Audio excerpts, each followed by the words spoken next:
Anvers face au Brussels, coup d'envoi de la 7e journée. Nous sommes à la Lotto Arena. C'est un match au sommet puisque les Anversois sont toujours invaincus au bout de 6 journées, 6 victoires. Une seule défaite pour le Brussels qui peut donc se hisser en tête, en tout cas virtuellement, de la Ligue. Et très vite, on va avoir la confirmation que ce match répond aux attentes. Confirmation aussi que le duel des big men s'annonce déterminant. Gavin Ware d'un côté et ici en possession du ballon face à Jeremy Simons. C'est Gavin Ware qui va prendre le premier, l'ascendant dominateur dans le premier quart-temps.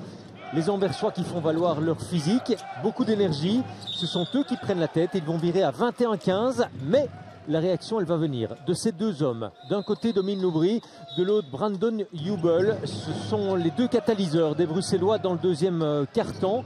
La révolte du Brussels vient donc du banc.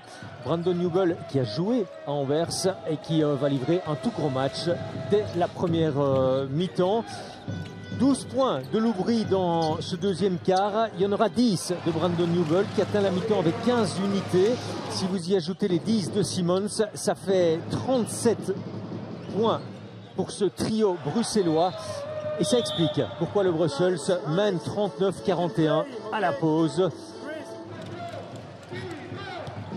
On va donc ajuster la défense du côté anversois dès la reprise, notamment sur Dominic Loubry qui va bénéficier de beaucoup moins de liberté qu'en première mi-temps. Les Anversois qui ont retrouvé aussi davantage de collectif et qui restent dominateurs dans le jeu intérieur grâce à cet homme Gavin Ware, grâce aussi à Demetrius Conger. Conger dominateur au poste 3. Des dunks comme celui-ci. Signé ici Jeremy Simons. Il n'y en aura plus beaucoup parce que la raquette elle va progressivement se fermer.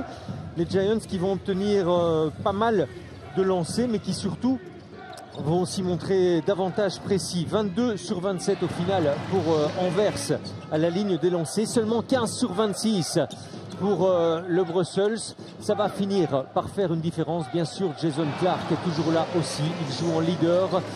C'est le patron des Anversois, l'un des meilleurs joueurs de notre championnat. Et même si le Brussels va se battre jusqu'au bout et revenir à plusieurs reprises après avoir compté plus de 10 points d'écart. On a notamment noté 80-67 dans le dernier quart-temps. Chaque fois le Brussels est revenu jusqu'à 87-83. Les dernières possessions du match s'annoncent donc cruciales. Mais jusqu'au bout, Anvers va tenir le bon bout et défendre son brevet d'invincibilité. Ça a été tout juste, ça s'est joué sur quelques paniers cruciaux. Chris Dow fait partie des joueurs qui ont passé le cap des 10 points du côté bruxellois. Le meilleur marqueur, c'est Brandon Hubel avec 25 unités devant Jeremy Simons. Dominic Loubry et Chris Dow en sont à 13. Mais finalement, c'est la précision lancée qui fait la différence et Anvers s'impose 90-85. Les Anversois sont donc toujours invaincus. 7 victoires, 0 défaite. Excellent match et un leader mérité. Victoire d'Anvers.